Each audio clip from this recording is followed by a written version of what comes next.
Hey guys, it's Jay from Collectors Elite, broadcasting our inaugural podcast for Collectors Elite. Really excited about this venture. Today we're at the Amsterdam Brewery, at the Toronto Card Show and Comic Show. Sorry about that, no comics today, but today here with our first guest, and a big cheers to my friend Frank Williamson, the owner and organizer of the Toronto Card Show and Newmarket Show, held monthly. Cheers to the inaugural podcast. Yes, all exactly. Right. So thank you for that. Really, when you come to this experience, personally, you come to an event, it really rekindles your childhood memories of collecting cards. And Collectors Elite's all about that. It's about the community. It's about understanding what it's like to be a collector again.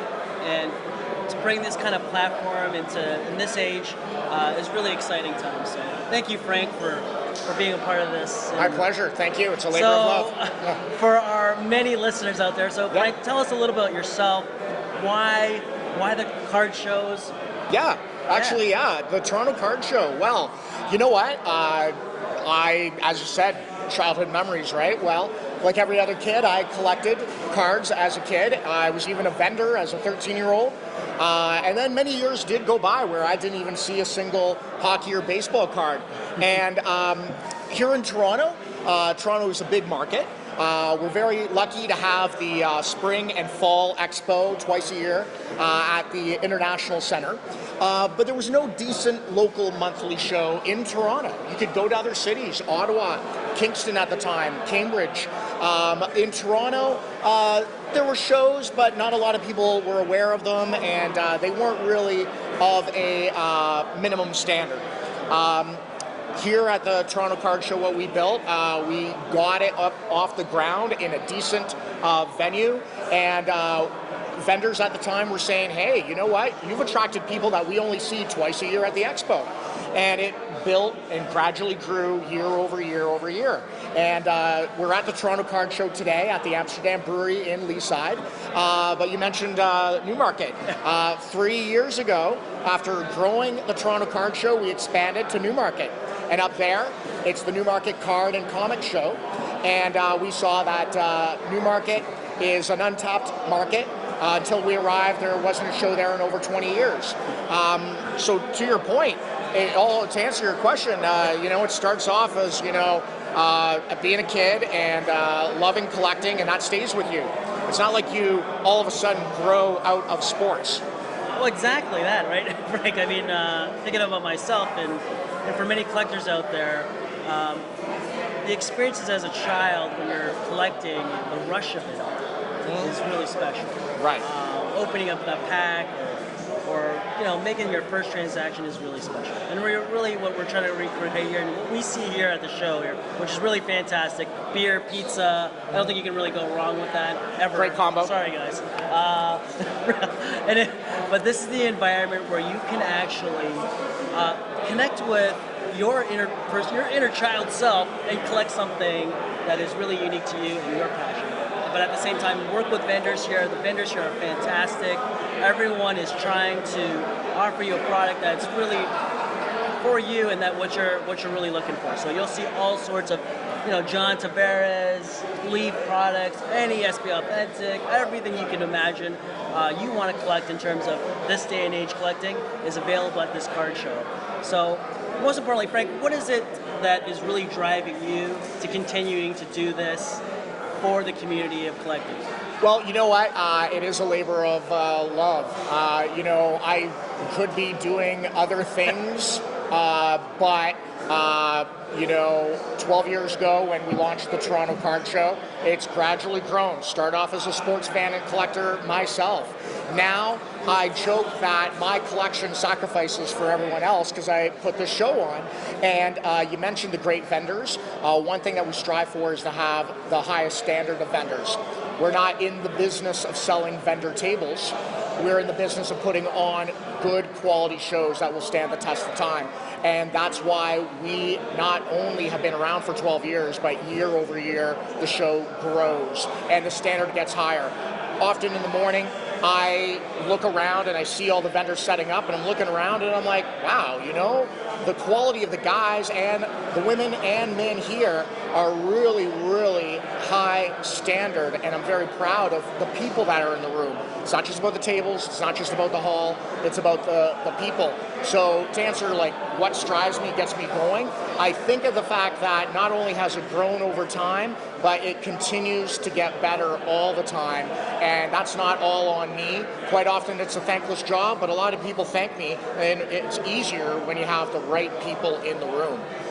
So community-wise, certainly what we've established here is a place where people can connect, buy, trade, and sell, and at the same time, in between, have a social community online. I think both go hand in hand, especially with the hobby today. Definitely there's the physical, and definitely there is the online need. They really work together. Can't say it any better than that, man. Yeah, no, I guess, Frank, my next question to you is like, where's the community at in this current state? And most importantly, you know, where's the demographic? What do you see in terms of who's collecting these days? Where's the real passion at this time? I think at this time, the demographic is generally mainly men in their 30s, 40s, 50s. And what I've been seeing over the past number of years is you might have somebody who used to collect when they were a kid or a teenager, and like me when I started the show, they might not have been in the hobby for a long time, but like I said, you don't outgrow sports. Yeah. And what's happening a lot is, see, the way kids get into the hobby now, it's usually a father, son, or daughter type of thing that takes place. I've been seeing that a lot. You know, it's out of sight, out of mind. But then all of a sudden, a dad is looking to bond with their kid. It usually starts with them being into sports together. Yeah. And then they start collecting together. And it's quite interesting. It used to be that, you know, kids were the ones that kind of started it. In many ways, it's dads that are kind of bringing their kids into it. Right? It's a different dynamic than it used to be. So what else is in terms of like what's hot right now? Like when you come to the shows, where are most people collecting these days? Is it really primarily hockey, or is comics in a resurgence? Here in Canada, 90% hockey, right? So on a day like today, while we do have a decent crowd, this is our slow period. In the U.S., it's hot because of baseball is 90% there, right? You'll find that baseball, basketball, and football are highly represented at this show relatively for a show in Canada. But what is hot? I would not think that it's only hockey. You'd be surprised at how many baseball collectors there are, especially here in Toronto. And there are a lot of basketball and football collectors. But here also, and you mentioned comics. While we don't have comic books here in Toronto, we at the Newmarket Card and Comic Show, there it's half and half. There's been a resurgence in comic books as well as sports cards, but unlike the early 90s during the big boom, it's a niche market. Although with that said, niche is not necessarily bad. It is strong, but within a smaller segment. Not everyone is collecting these days like they were in the 90s, right? During the boom. But also, we're in a day and time where everything is niche. You know, so my Image comics, are they still around? Image is still around, actually. Yeah, hold on to your collection. My Danger Girl is not around, or my Witch Blade. I like Danger Girl, absolutely. You know, but you know, in terms of cards, it is still big. But where the things, there's something for everyone. And you know, in terms of the future, where it's going to go, it's in a state of flux.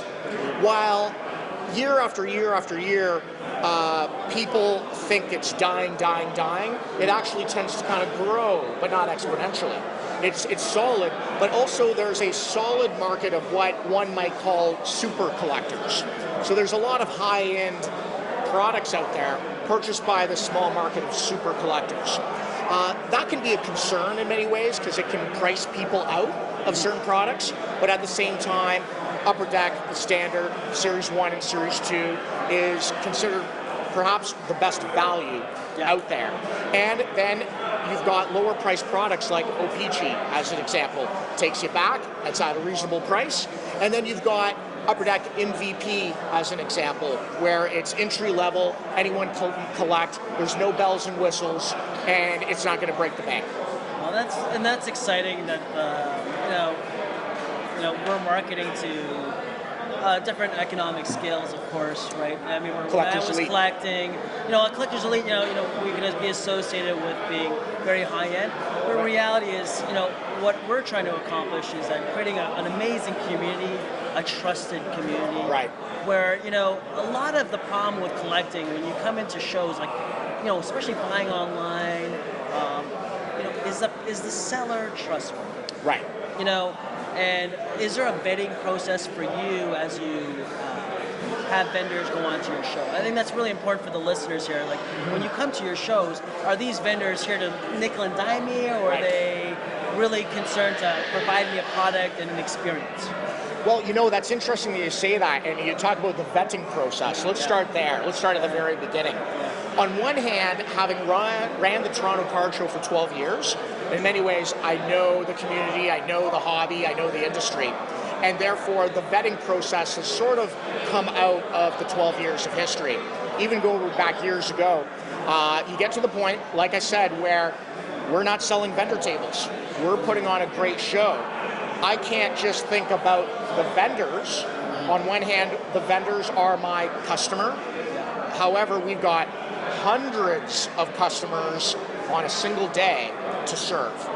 So we have to think about them as well. And quite often that means you need to have the highest standard of vendors in the room. And if that means that a table can't be sold, fine with that. Well, that's fantastic. And I mean, for the listeners here, like, when you come to these shows and Frank has that level of vetting process in place, it gives you confidence when you come to the shows, especially this show, that you are working with vendors who really are providing you an authentic product. Right. Which is, in this industry, can be concerning for any collector. Yeah, that's been an issue with the hobby over the course of many years, right? And it was its downfall at one point in time, right? Now, further to the vetting process, when somebody goes to TorontoCardShow.com, clicks dealer info, there's information requested. So we take information. We're not just like, hey, your name and your money. In fact, we're not going to accept your money to book a vendor table until we know some information about you, right? And another thing too, there is some self-policing. These vendors here, they appreciate that this is a high standard of show. They don't want it to get watered down by vendors that are going to create a bad name for themselves. So we are very careful with that. And we definitely keep track of a vendor's integrity and performance over the course of time. We allow an introductory special to allow a vendor an honest opportunity to build business without thinking about the cost associated. And hopefully they work on their customer service up front first and not just think about sales. So you mentioned nickel and diming.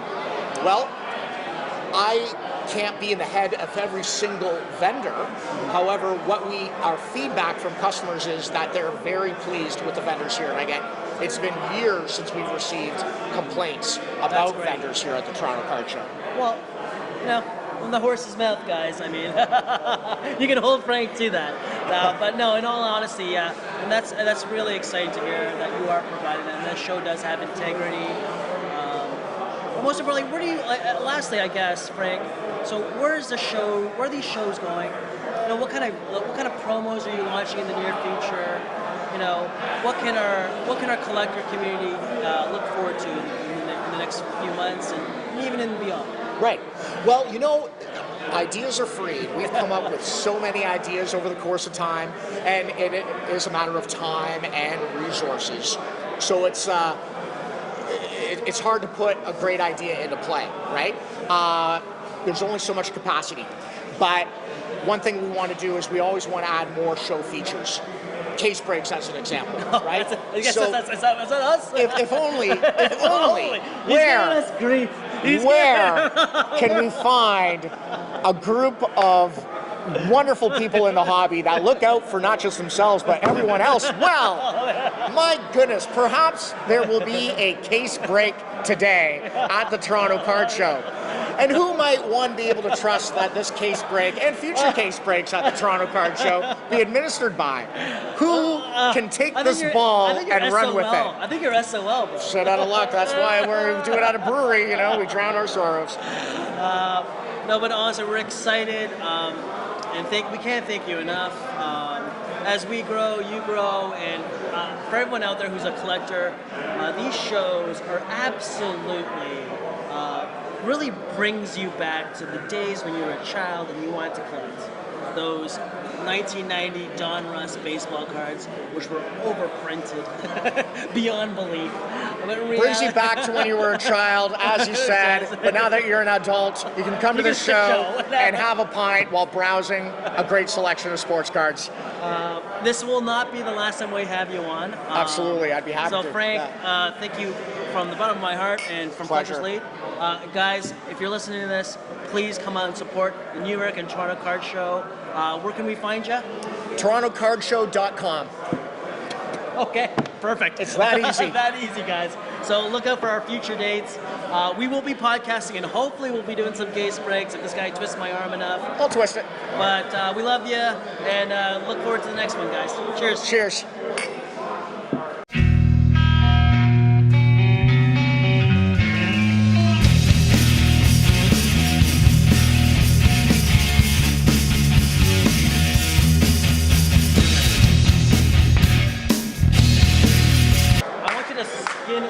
Slim me down when you edit.